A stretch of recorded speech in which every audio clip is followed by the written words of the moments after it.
আমি এখন সমাজত প্ৰত্যেকেই নিজৰ নিজৰ পৰিয়ালৰ সৈতে বাস কৰোঁ।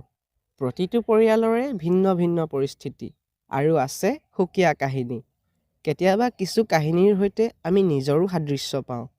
ব্ৰাদাৰ্ছ এণ্টাৰটেইনমেণ্টৰ প্ৰযোজনাৰে তেনে এটা সৰু কাহিনী লৈ আপোনালোকৰ মাজলৈ আগবঢ়াই দিছোঁ এখনি চুটি ছবি পৰিয়াল। এওঁ মৰমী, ঘৰৰ ডাঙৰ বোৱাৰী, বৰ সহজ সৰল মনৰ, কাকো এষাৰো টানকৈ ক'ব নোৱাৰে। এওঁ প্ৰাপ্তি, মৰমীৰ একমাত্ৰ সন্তান। এইবাৰ উচ্চতৰ মাধ্যমিক শিক্ষান্ত পৰীক্ষা দিব। তাই স্বভাৱত সাহসী আৰু যুক্তিবাদী, অন্যায় নকৰে আৰু সহ্যও কৰি নাথাকে। এওঁ নিৰ্মালী, ঘৰৰ সৰু বোৱাৰী, এওঁ অলপ কথা চহকী আৰু চলাহী স্বভাৱৰ। এওঁ বৰ্ণালী, নিৰ্মালীৰ কন্যা সন্তান, বয়সত প্ৰাপ্তিতকৈ এবছৰ সৰু আৰু স্বভাৱত অলপ জেদী আৰু এলেহুৱা। এওঁ প্ৰবাল, নিৰ্মালীৰ গিৰিয়েক, এটা প্ৰাইভেট কোম্পানীত চাকৰি কৰে। এই কণমানিটিৰ নাম গুঞ্জন, নিৰ্মালীৰ গৌৰৱৰ কাৰণ, কিয়নো ঘৰখনৰ একমাত্ৰ ল'ৰা সন্তান।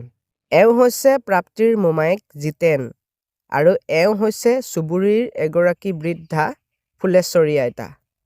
এতিয়া ইমানবোৰ চৰিত্ৰৰ মাজত আপোনালোকৰ মনত হয়তো এটা প্ৰশ্ন উত্থাপন হ'ব পাৰে যে প্ৰাপ্তিৰ দেউতাকৰ চৰিত্ৰটি কি হ'ল? প্ৰাপ্তিৰ দেউতাক তাই মেট্ৰিক পৰীক্ষা দিয়াৰ সময়তে ঢুকালে।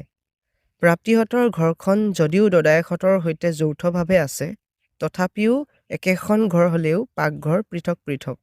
কিয়? জানিবলৈ আহকচোন কাহিনীটোত আগবাঢ়ো। আমাৰ পৰিয়াল, সুখ দুখ হাঁহি কান্দোন আৰু আছে মৰমৰ বান্ধোন। দুচকুতে অযুত সপোন, এয়াই যে আমাৰ পৰিয়াল।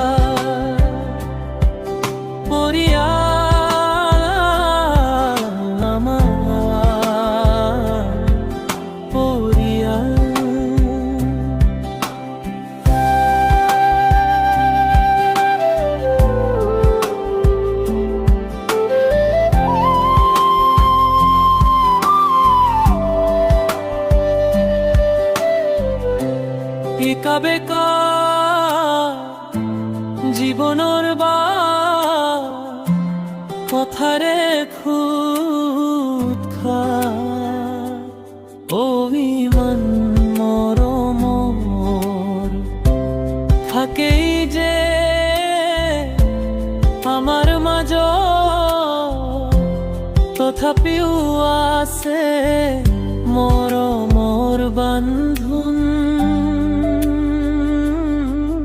এয়াই যে আমাৰ পৰিয়াল,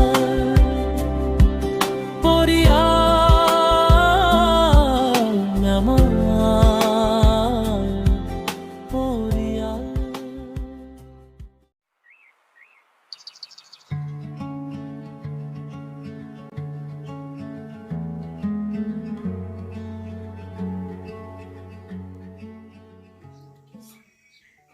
মই দুৰাচাৰ কেৱলে তোমাৰ অপৰাধী নাৰায়ণ, ক্ষমিও কহৰি লৈও দাস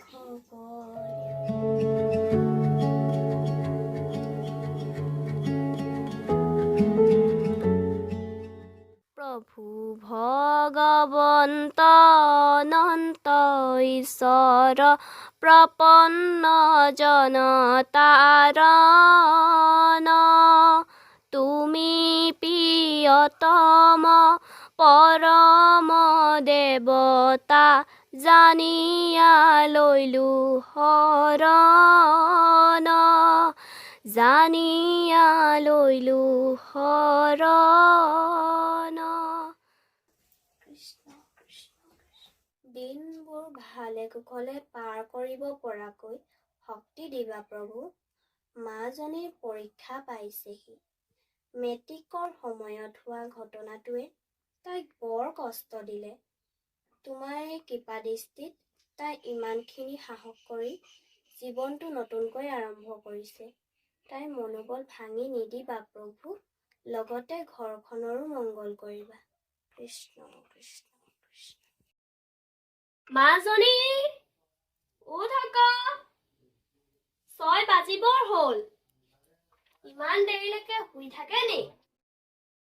উঠ উঠ, মই চাহ বনাইছো, একেলগে খামা।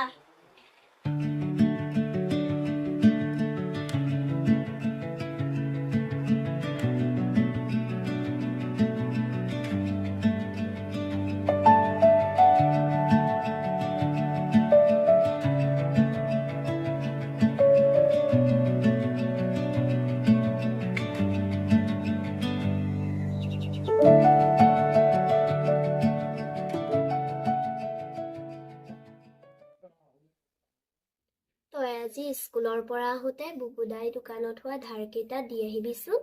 ইফালে গেছো শেষ হওঁ কোনফালেনো মিলাম ভাবিয়ে পোৱা নাই।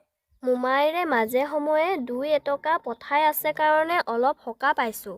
তোক যেনে তেনে পঢ়াই শুনাই কিবা এটা গত লগাব পাৰিলে মোৰো চিন্তাবোৰ অলপ কমিব।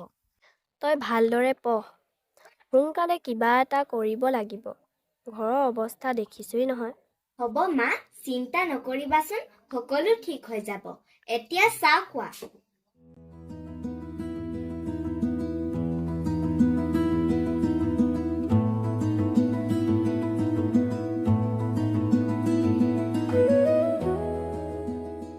মাক আৰু জীয়েক দুইজনী একেই হৈছে।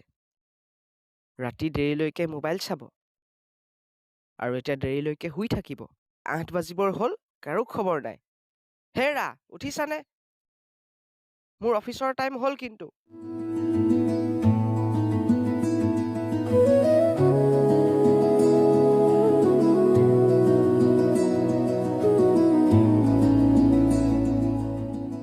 বৰ্ণালী, বৰ্ণালী, উঠ উঠ, দেউতাৰে চিঞৰি আছে।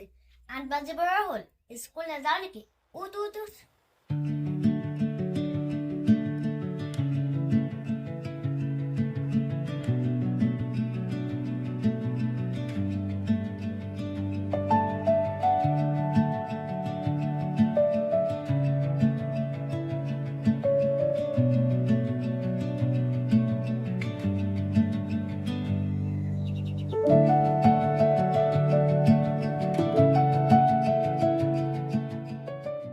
পঢ়া শুনা কৰা ছোৱালী, ইমান দেৰিলৈকে শুই থাকিলে কেনেকৈ হ'ব?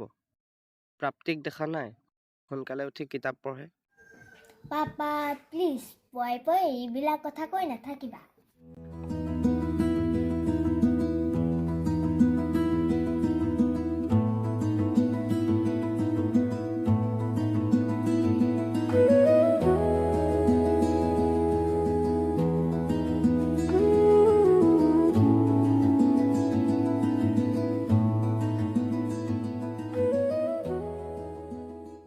হেৰা, আমাৰ ছোৱালীয়েচোন মোৰ কথা নুশুনাই হৈছে। মইতো দিনটো ঘৰত নাথাকোৱে। মোতকৈ বেছি তুমিহে তাইক পোৱা, গতিকে অলপ নজৰ দিবা। তাই পঢ়া শুনাত গুৰুত্ব কম দিছে। হ'ব, আপুনি চিন্তা কৰিব নালাগে। তাই আমাৰ ছোৱালী, বেয়া হ'বই নোৱাৰে। আপুনি কামৰ মানুহ, কামত যাওক। বাৰু দিয়া, মই তেনেহ'লে গৈ থাকো। বৰ্ণালী ৰেডি নে? আৰু গুঞ্জন ক'ত গ'ল? তাই ওলাই আছে, গুণেও বাইকৰ লগত খেলি আছে।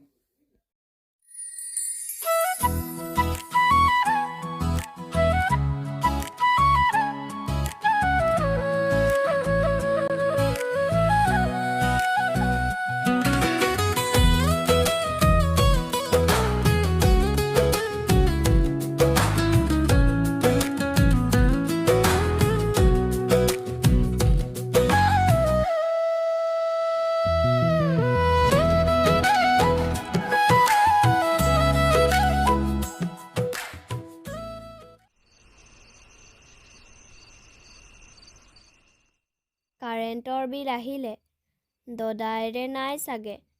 খুৰীয়েৰৰ হাততে টকাকেইটা দি আহিবি, নহ'লে আকৌ আন্ধাৰত থাকিব লাগিব। দেওবাৰে কুকুৰা বিক্ৰী কৰি পোৱা টকাকেইটা ইটো সিটো দিওঁতেই গ'ল। বাকী থকাকেইটা বিলৰ পইচা দিওঁতেই যাব। মা, এই ব্যৱস্থাটো আৰু কিমান দিনলৈ থাকিব পাৰোঁ? আজি কিমান দিনৰ পৰা এটা সাব মিটাৰ ব্যৱস্থা কৰাৰ কথা কৰিছোঁ, কিন্তু নাই, কোনেও গুৰুত্ব নিদিয়ে। কিয় দিব? কাৰণ খুৰীহঁতে তাত হৈ থকা লাভখিনি নোপোৱা হৈ যাব যে। যদিও ঘৰ আমাৰ একেখনেই, তথাপিও থকা খোৱা সকলো বেলেগ বেলেগ। দুটা ৰুমত দুটাই লাইট আৰু গৰমৰ দিনত দুখনেই ফেন চলে। তাৰ বাহিৰে আমাৰ দেখোন কাৰেণ্ট ব্যৱহাৰ কৰিব লগা একো বিশেষ নায়েই। কিমাননো একেবোৰকে কৈ থাকিবি, কৈ কৈ আমনি লাগিছে। মই আৰু এইবোৰত মাত মাতিবলৈ বাদেই দিছোঁ। দাই চাকৰিও আছে, তথাপিও খুৰীজনী ইমান একাল। না বেলেগ এটা মিটাৰৰ ব্যৱস্থা কৰিব পাইছোঁ, না এনেদৰে ঠিক হৈছে। ৰ'বা, আজি মই খুৰীহঁতে পাতিম। খুৰী, অ' খুৰী। অঁ, কোৱাচোন কি হ'ল? কাৰেণ্টৰ বিল কিমান আহিল খুৰী? 560 টকা। হয় নেকি? মানে আধা আধা কৰিলে 280 টকাকৈ পৰিব। পিছে এটা কথা নহয় খুৰী, আপোনালোকৰ তুলনাত আমি কাৰেণ্ট বহুত কম পৰিমাণে ইউজ কৰোঁ। তেনেহ'লে বিল কিয় সমানে সমানে পৰিশোধ কৰিব লাগে? মিটাৰ এটাই, গতিকে ব্যৱহাৰ কৰিছা যেতিয়া সমানে সমানে ভাগ হ'ব। তেনেহ'লে আমি এটা সাব মিটাৰ লগাই লওঁ, তেতিয়া সকলোবোৰ ওলাই পৰিব কাৰ কিমান খৰচ হৈছে। সাব মিটাৰ কিয়? একেবাৰে বেলেগকৈ ব্যৱস্থা কৰি নোলোৱা কিয়? মুঠতে এইটো মিটাৰ ব্যৱহাৰ কৰালৈকে বিলৰ পইচা আধা আধাই দিব লাগিব, লাগিলে তুমি যেনেকৈ ইউজ নকৰা কিয়। আমি এটা সাব মিটাৰ ব্যৱহাৰ কৰাত আপোনাৰ আপত্তি কিয় খুৰী? পৰা হ'লে বেলেগকৈ ব্যৱস্থা কৰি ল'লোহেঁতেন, বেলেগকৈ ঘৰ এখন সাজি ল'লোহেঁতেন। কিন্তু এইখন ঘৰত দেউতাৰ দৰে মোৰো সমান অধিকাৰ আছে, সেইকাৰণে এইখন ঘৰেৰে ময়ো নাযাওঁ।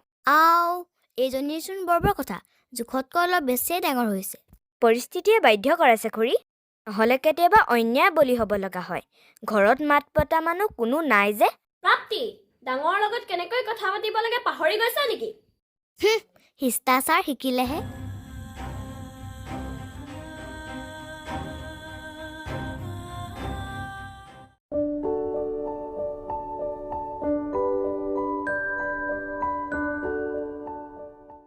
হেৰি শুনিছে, আপোনাৰ ভতিজী বহুত ডাঙৰ হ'ল। আজি মোৰ সৈতে সমানে সমানে তৰ্ক কৰিছে। হেৰি, মই কিবা এটা ক'লোঁ, শুনিলেনে? আহা, মই কিবা এটা কৰি আছোঁ, দেখা নাইনে? আৰু ডাঙৰ হৈছে ভালহে হৈছে। দেউতাক নোহোৱা ছোৱালী, ঘৰখন তাইয়ে চম্ভালিব লাগিব। বাৰু, লোকৰ কথা বাদ দিয়া, নিজৰ ছোৱালীৰ ওপৰত ধ্যান দিয়া। তাই বাহিৰা বস্তু বেছি খাবলৈ ধৰিছে। আপুনি অকল নিজৰ ছোৱালীজনীকহে বেয়া দেখে। আপুনি অফিচৰ মানুহ, অফিচৰ কাম কৰক। ঘৰৰ ক'ত কি হৈ আছে একো খবৰ ৰাখিব নালাগে।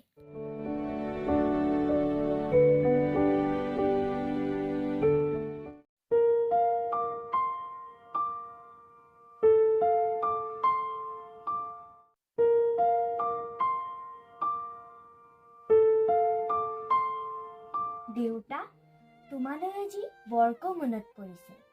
তুমি থকা হ'লে আজি আমি ইমান কষ্ট নাপালোহেঁতেন।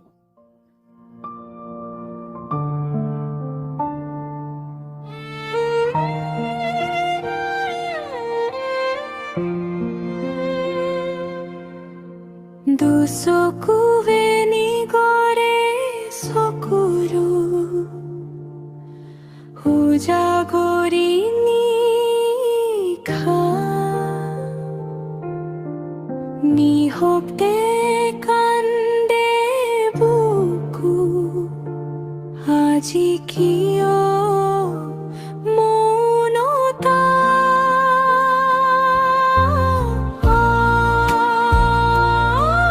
দেউতা কিয় এৰি গলা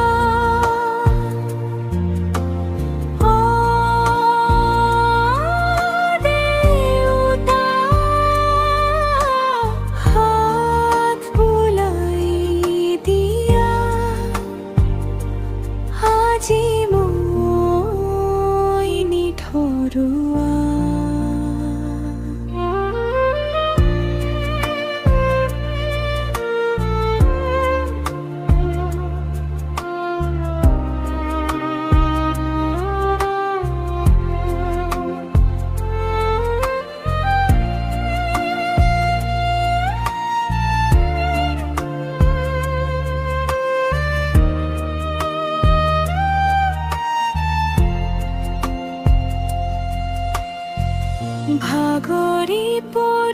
যদি একা বেকা জীবন বাটত